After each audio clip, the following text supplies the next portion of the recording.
प्यारे भक्तों, क्या आपको संतान प्राप्ति में कोई बाधा आ रही है? क्या आप चाहते हैं कि आपका पुत्र एक तेजस्वी और स्वस्थ संतान हो? क्या आपके संतान जन्म के बाद बार बार स्वास्थ्य समस्याएं हो रही हैं? तो आपको शनि महाराज का इस मंत्र का जाप अवश्य करना चाहिए, क्योंकि यह मंत्र बहुत ही शक्तिशाली और अचूक मंत्र है। इस मंत्र के नियमित 108 बार जाप करने मात्र से ही आपका पुत्र तेजस्वी और बुद्धिमान हो जाएगा और गर्भधारण में आ रही बाधाएं समाप्त हो जाएंगी। संतान दीर्घायु और बुद्धिमान बन जाएगा। इसलिए प्यारे भक्तों, आप शनि देव के इस महामंत्र का जाप अवश्य करें। और जब भी आप इस मंत्र का जाप करें तो इस वीडियो को अपने मोबाइल फोन पर या स्पीकर पर चलाकर छोड़ दें, ताकि आप बिना कोई समस्या के इस महामंत्र का जाप कर पाएं। यह मंत्र बहुत ही शक्तिशाली और प्रभावशाली मंत्र है।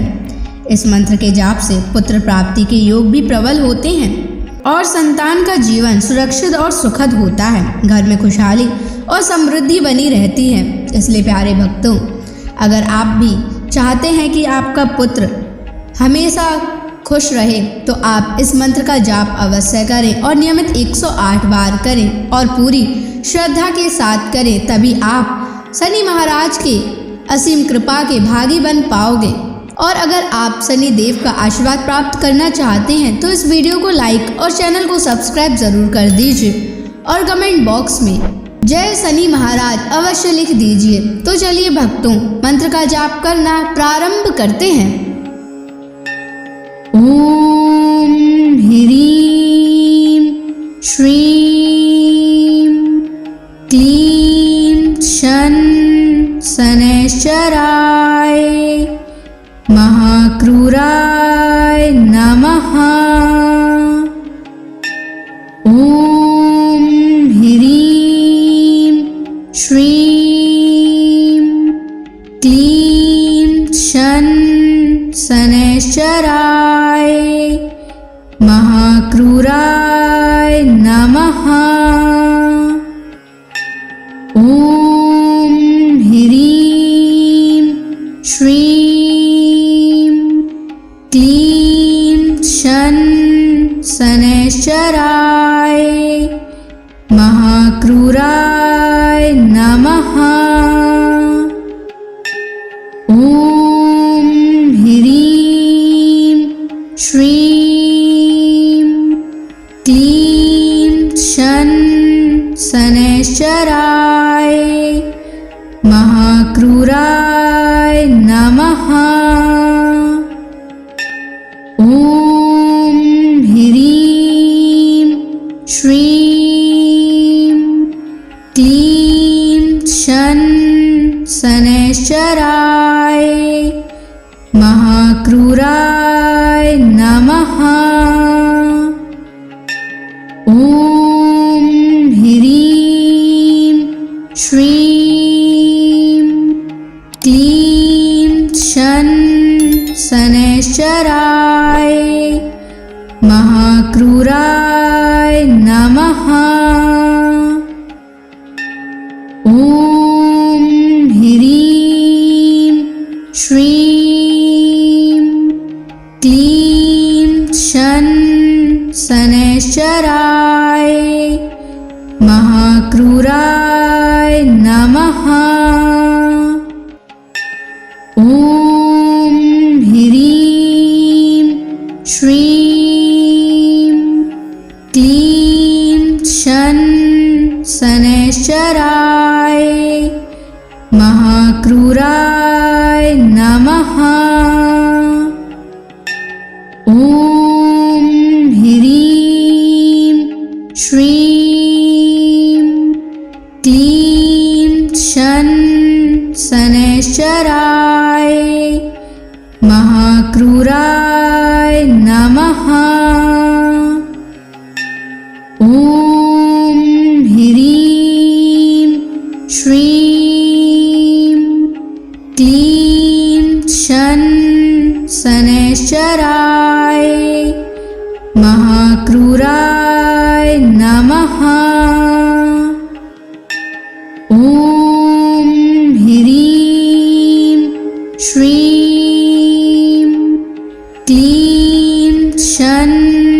शनैश्चराय महाक्रूराय नमः।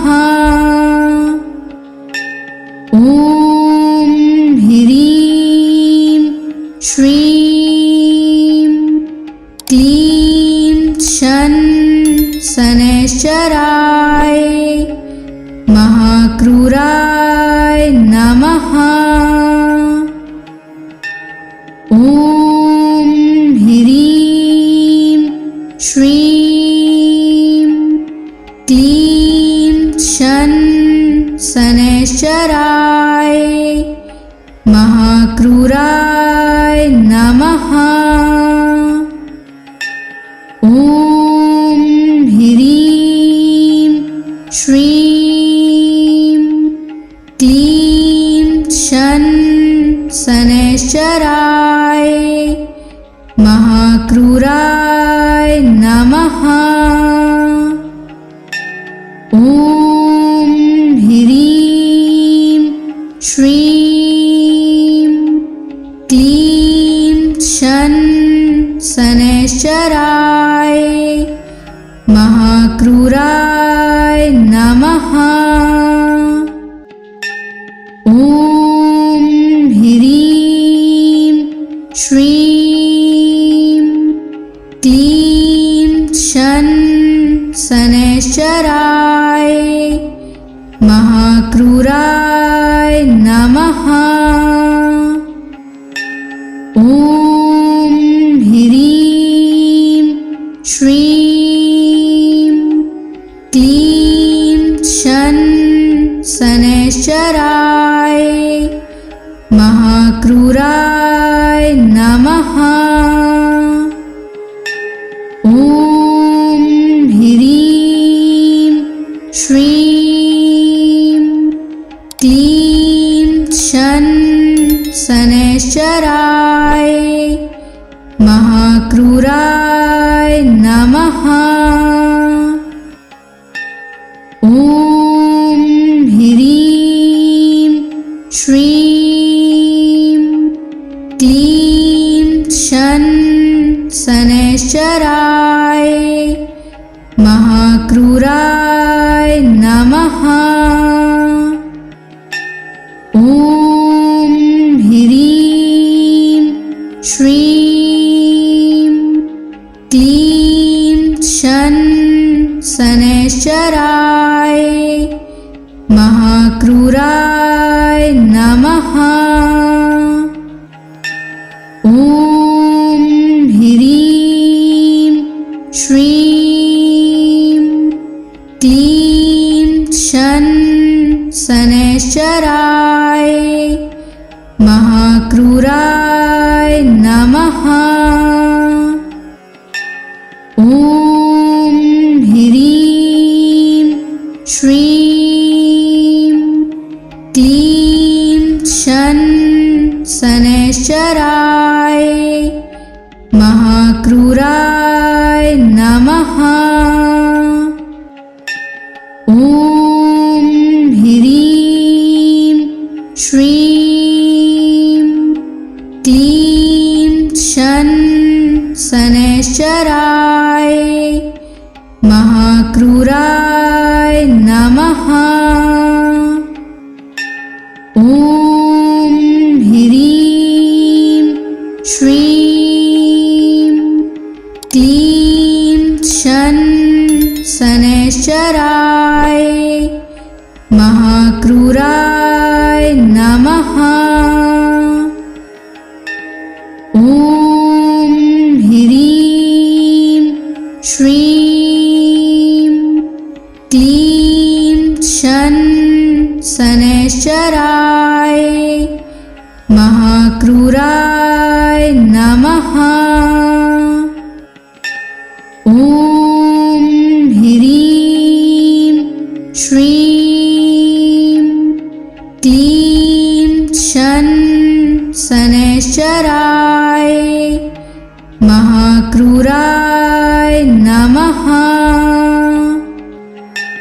ॐ ह्रीं श्रीं क्लीं शनैश्चराय महाक्रूराय नमः।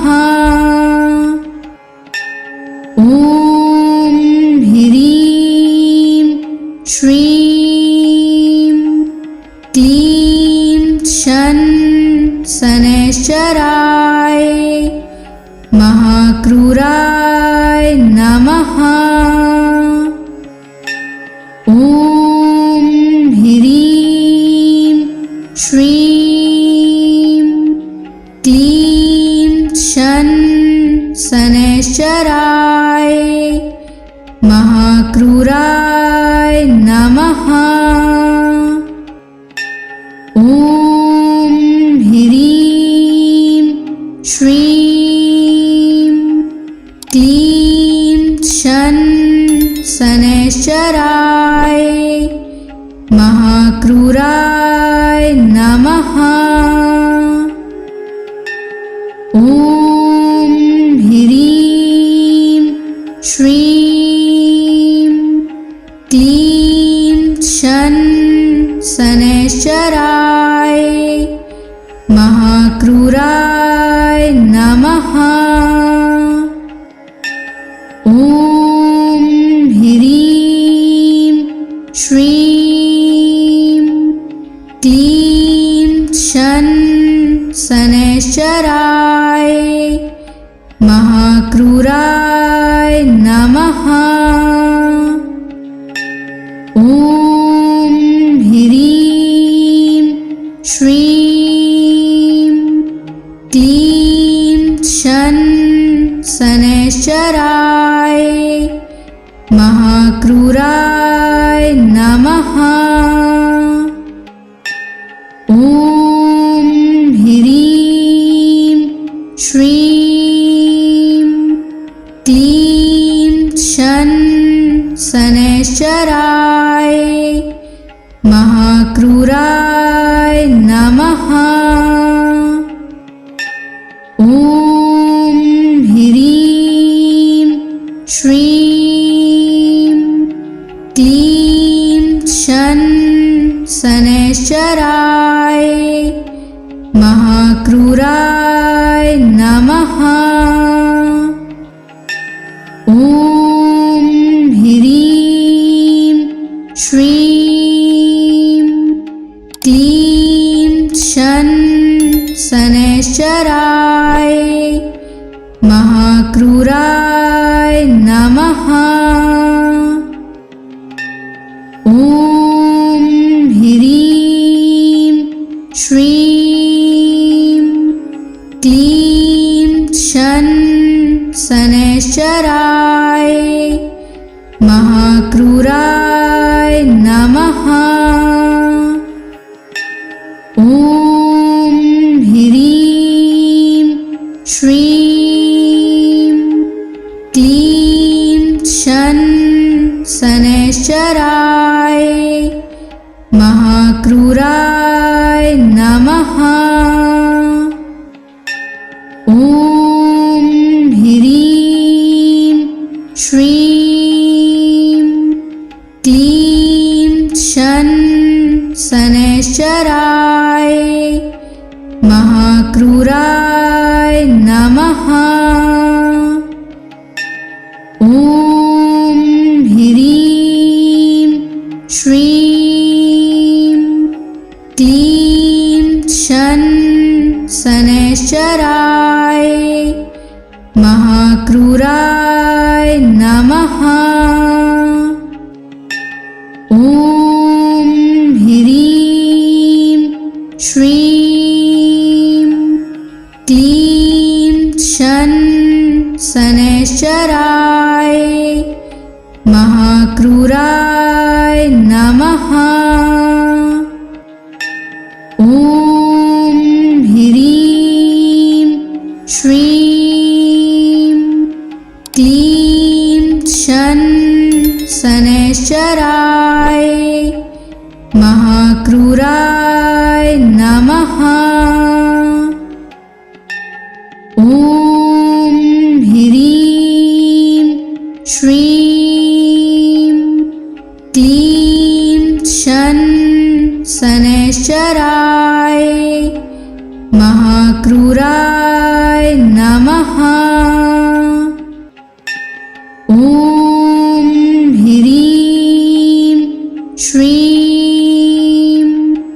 क्लीं शन शनैश्चराय महाक्रूराय नमः। ॐ ह्रीं श्रीं क्लीं शन शनैश्चराय महाक्रूराय नमः।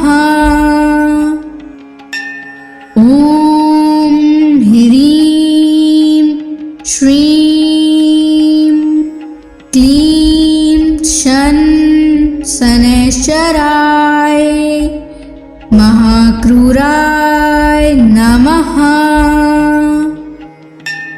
ॐ ह्रीं श्रीं क्लीं शन शनैश्चराय महाक्रूराय नमः। ॐ ह्रीं श्रीं क्लीं शन शनैश्चराय महाक्रूराय नमः। ॐ ह्रीं श्रीं क्लीं शन शनैश्चराय महाक्रूराय नमः। ॐ ह्रीं श्रीं क्लीं शन शनैश्चराय महाक्रूराय नमः। ॐ ह्रीं श्रीं क्लीं शन शनैश्चराय महाक्रूराय नमः। ॐ ह्रीं श्रीं क्लीं शन शनैश्चराय महाक्रूराय नमः। ॐ ह्रीं श्रीं क्लीं शन शनैश्चराय महाक्रूराय नमः। ॐ ह्रीं श्रीं क्लीं शन शनैश्चराय महाक्रूराय नमः। ॐ ह्रीं श्रीं क्लीं शन शनैश्चराय महाक्रूराय नमः। ॐ ह्रीं श्रीं क्लीं शन शनैश्चराय महाक्रूराय नमः। ॐ ह्रीं श्रीं क्लीं शन शनैश्चराय महाक्रूराय नमः। ॐ ह्रीं श्रीं क्लीं शन शनैश्चराय महाक्रूराय नमः। ॐ ह्रीं श्रीं क्लीं शन शनैश्चराय महाक्रूराय नमः। ॐ ह्रीं श्रीं क्लीं शन शनैश्चराय महाक्रूराय नमः। ॐ ह्रीं श्रीं क्लीं शन शनैश्चराय महाक्रूराय नमः। ॐ ह्रीं श्रीं क्लीं शन शनैश्चराय महाक्रूराय नमः। ॐ ह्रीं श्रीं क्लीं शन शनैश्चराय महाक्रूराय नमः। ॐ ह्रीं श्रीं क्लीं शन शनैश्चराय महाक्रूराय नमः। ॐ ह्रीं श्रीं क्लीं शन शनैश्चराय महाक्रूराय नमः। ॐ ह्रीं श्रीं क्लीं शन शनैश्चराय महाक्रूराय नमः। ॐ ह्रीं श्रीं क्लीं शन शनैश्चराय महाक्रूराय नमः। ॐ ह्रीं श्रीं क्लीं शन शनैश्चराय महाक्रूराय नमः। ॐ ह्रीं श्रीं क्लीं शन शनैश्चराय महाक्रूराय नमः। ॐ ह्रीं श्रीं क्लीं शन शनैश्चराय महाक्रूराय नमः। ॐ ह्रीं श्रीं क्लीं शन शनैश्चराय महाक्रूराय नमः। ॐ ह्रीं श्रीं क्लीं शन शनैश्चराय महाक्रूराय नमः। ॐ ह्रीं श्रीं क्लीं शन शनैश्चराय महाक्रूराय नमः। ॐ ह्रीं श्रीं क्लीं शन शनैश्चराय महाक्रूराय नमः।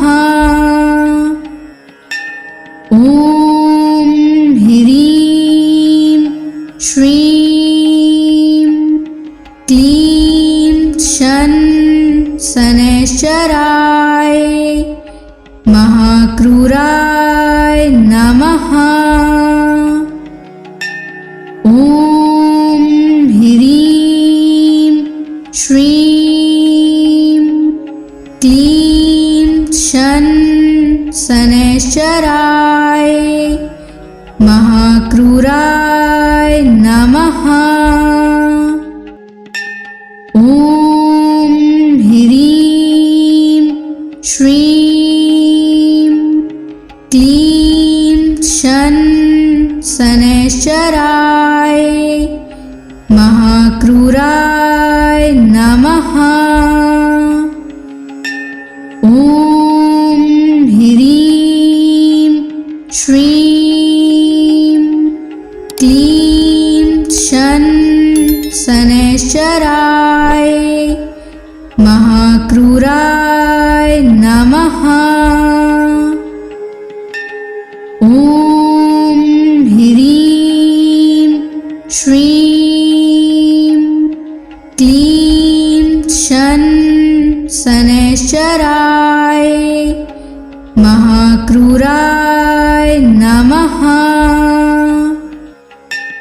ॐ ह्रीं श्रीं क्लीं शन शनैश्चराय महाक्रूराय नमः। ॐ ह्रीं श्रीं क्लीं शन शनैश्चराय महाक्रूराय नमः। ॐ ह्रीं श्रीं क्लीं शन शनैश्चराय महाक्रूराय नमः। ॐ ह्रीं श्रीं क्लीं शन शनैश्चराय महाक्रूराय नमः। ॐ ह्रीं श्रीं क्लीं शन शनैश्चराय महाक्रूराय नमः। ॐ ह्रीं श्रीं क्लीं शन शनैश्चराय महाक्रूराय नमः। ॐ ह्रीं श्रीं क्लीं शन शनैश्चराय महाक्रूराय नमः। ॐ ह्रीं श्रीं क्लीं शन शनैश्चराय महाक्रूराय नमः। ॐ ह्रीं श्रीं क्लीं शन शनैश्चराय महाक्रूराय नमः। ॐ ह्रीं श्रीं क्लीं शन शनैश्चराय महाक्रूराय नमः। ॐ ह्रीं श्रीं क्लीं शन शनैश्चराय महाक्रूराय नमः। ॐ ह्रीं श्रीं क्लीं शन शनैश्चराय महाक्रूराय नमः। ॐ ह्रीं श्रीं क्लीं शन शनैश्चराय महाक्रूराय नमः। ॐ ह्रीं श्रीं क्लीं शन शनैश्चराय महाक्रूराय नमः। ॐ ह्रीं श्रीं क्लीं शन शनैश्चराय महाक्रूराय नमः। ॐ ह्रीं श्रीं क्लीं शन शनैश्चराय महाक्रूराय नमः। ॐ ह्रीं श्रीं क्लीं शन शनैश्चराय महाक्रूराय नमः। ॐ ह्रीं श्रीं क्लीं शन शनैश्चराय महाक्रूराय नमः। ॐ ह्रीं श्रीं क्लीं शन शनैश्चराय महाक्रूराय नमः। ॐ ह्रीं श्रीं क्लीं शन शनैश्चराय महाक्रूराय नमः। ॐ ह्रीं श्रीं क्लीं शन शनैश्चराय महाक्रूराय नमः। ॐ ह्रीं श्रीं क्लीं शन शनैश्चराय महाक्रूराय नमः। ॐ ह्रीं श्रीं क्लीं शन शनैश्चराय महाक्रूराय नमः। ॐ ह्रीं श्रीं क्लीं शन शनैश्चराय महाक्रूराय नमः। ॐ ह्रीं श्रीं क्लीं शन शनैश्चराय महाक्रूराय नमः। ॐ ह्रीं श्रीं क्लीं शन शनैश्चराय महाक्रूराय नमः। ॐ ह्रीं श्रीं क्लीं शन शनैश्चराय महाक्रूराय नमः। ॐ ह्रीं श्रीं क्लीं शन शनैश्चराय महाक्रूराय नमः। ॐ ह्रीं श्रीं शन शनैश्चराय महाक्रूराय नमः। ॐ ह्रीं श्रीं क्लीं शन शनैश्चराय महाक्रूराय नमः।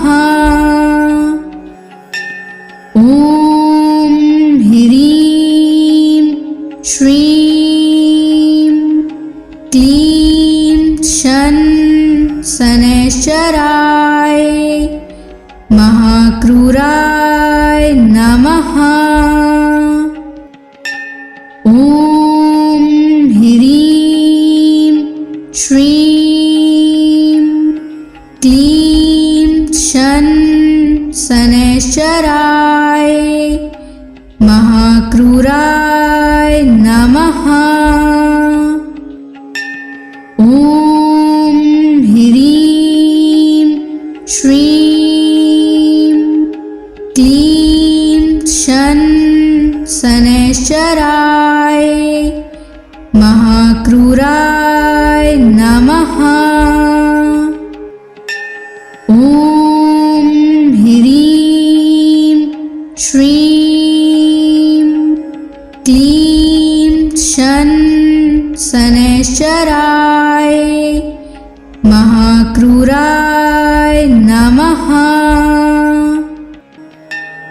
ॐ ह्रीं श्रीं क्लीं शन शनैश्चराय महाक्रूराय नमः।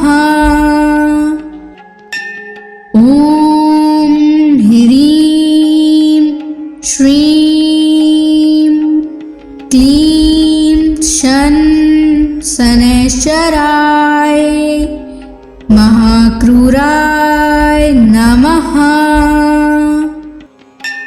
ॐ ह्रीं श्रीं क्लीं शन शनैश्चराय महाक्रूराय नमः।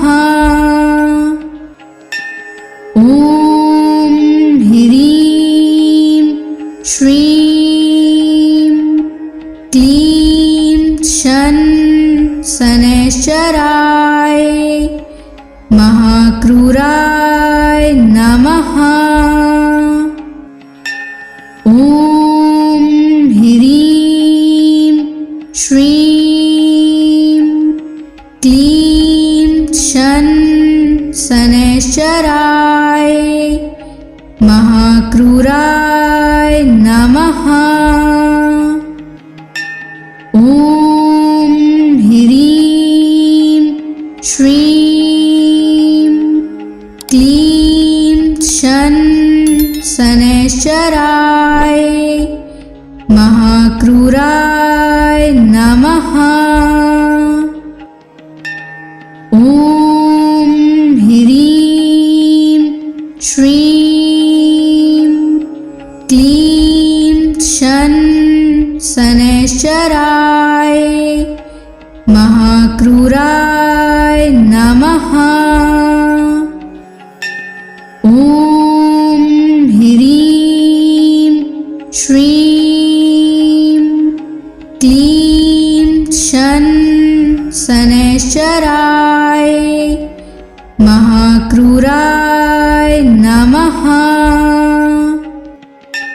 ॐ ह्रीं श्रीं क्लीं शन शनैश्चराय महाक्रूराय नमः।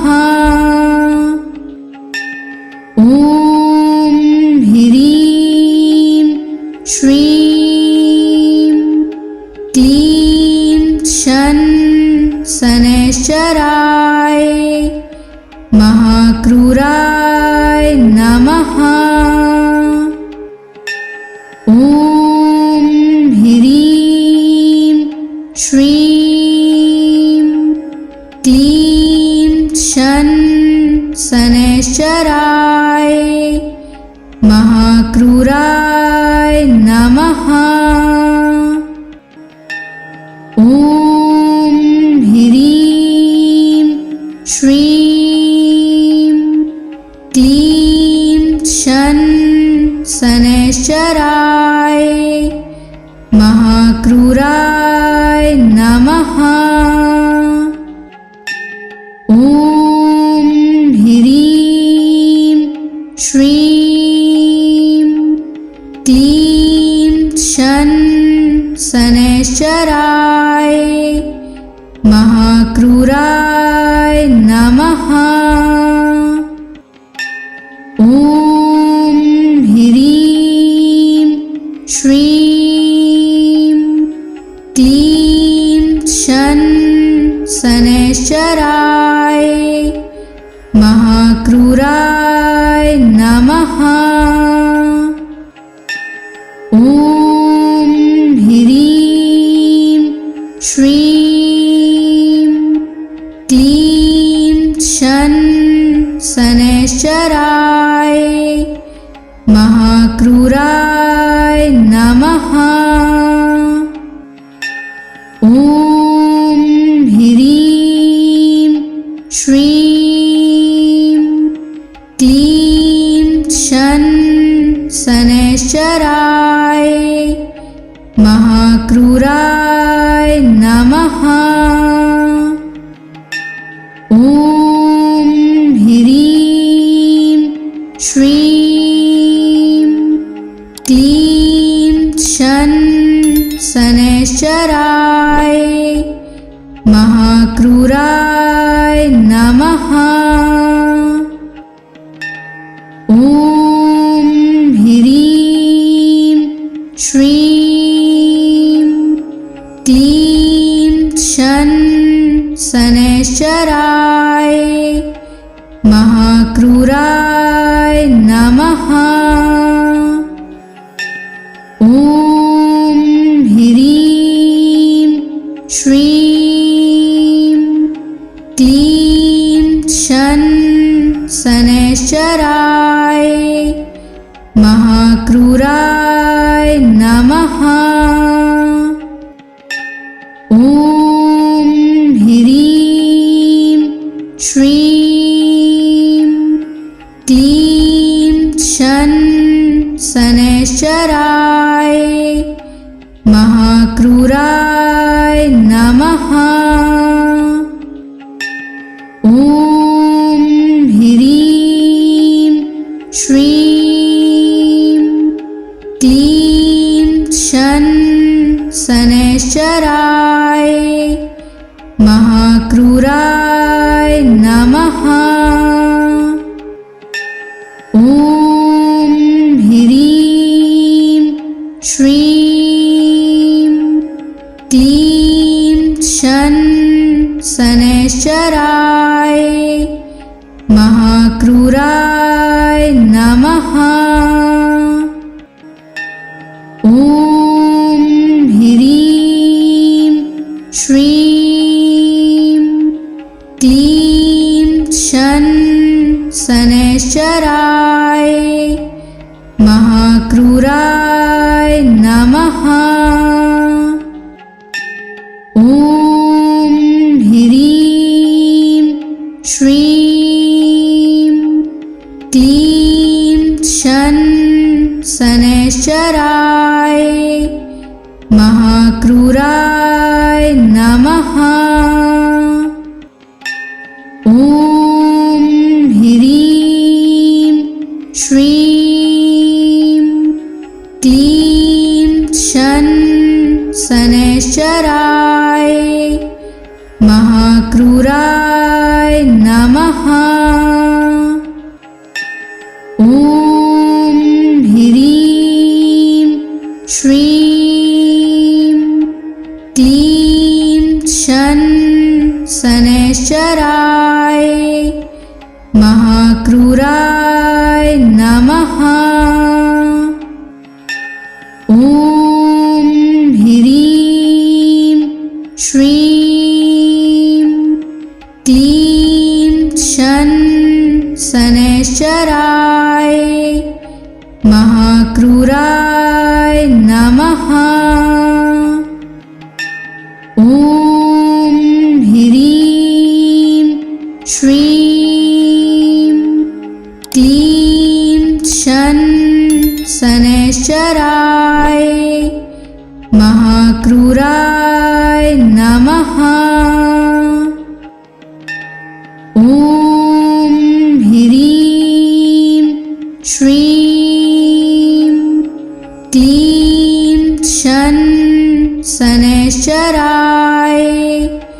महाक्रूराय नमः।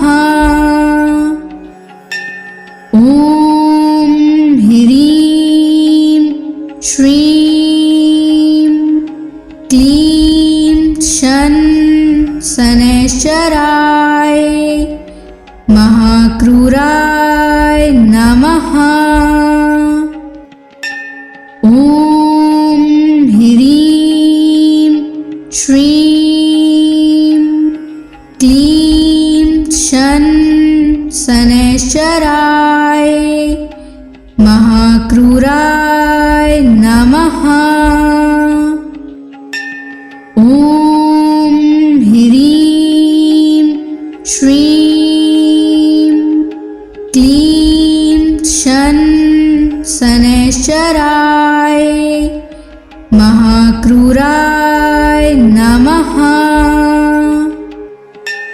ॐ ह्रीं श्रीं क्लीं शन शनैश्चराय महाक्रूराय नमः। ॐ ह्रीं श्रीं क्लीं शन शनैश्चराय महाक्रूराय नमः। ॐ ह्रीं श्रीं क्लीं शन शनैश्चराय महाक्रूराय नमः। ॐ ह्रीं श्रीं क्लीं शन शनैश्चराय महाक्रूराय नमः। ॐ ह्रीं श्रीं क्लीं शन शनैश्चराय महाक्रूराय नमः। ॐ ह्रीं श्रीं क्लीं शन शनैश्चराय महाक्रूराय नमः। ॐ ह्रीं श्रीं क्लीं शन शनैश्चराय महाक्रूराय नमः। ॐ ह्रीं श्रीं क्लीं शन शनैश्चराय महाक्रूराय नमः। ॐ ह्रीं श्रीं क्लीं शन शनैश्चराय महाक्रूराय नमः। ॐ ह्रीं श्रीं क्लीं शन शनैश्चराय महाक्रूराय नमः। ॐ ह्रीं श्रीं क्लीं शन शनैश्चराय महाक्रूराय नमः। ॐ ह्रीं श्रीं क्लीं शन शनैश्चराय महाक्रूराय नमः। ॐ ह्रीं श्रीं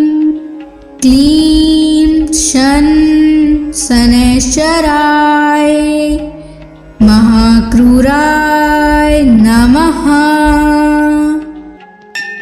ॐ ह्रीं श्रीं क्लीं शनैश्चराय महाक्रूराय नमः। ॐ ह्रीं श्रीं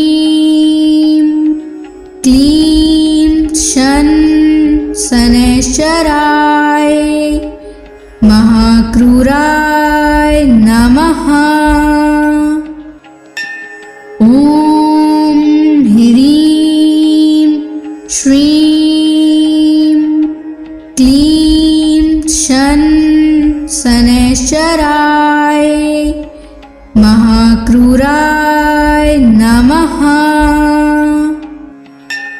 ॐ ह्रीं श्रीं क्लीं शनैश्चराय महाक्रूराय नमः। ॐ ह्रीं श्रीं क्लीं शनैश्चराय महाक्रूराय नमः। ॐ ह्रीं श्रीं क्लीं शनैश्चराय महाक्रूराय नमः। ॐ ह्रीं श्रीं क्लीं शनैश्चराय महाक्रूराय नमः। ॐ ह्रीं श्रीं क्लीं शनैश्चराय महाक्रूराय नमः। ॐ ह्रीं श्रीं क्लीं शनैश्चराय महाक्रूराय नमः। ॐ ह्रीं श्रीं क्लीं शनैश्चराय महाक्रूराय नमः। ॐ ह्रीं श्रीं क्लीं शनैश्चराय महाक्रूराय नमः।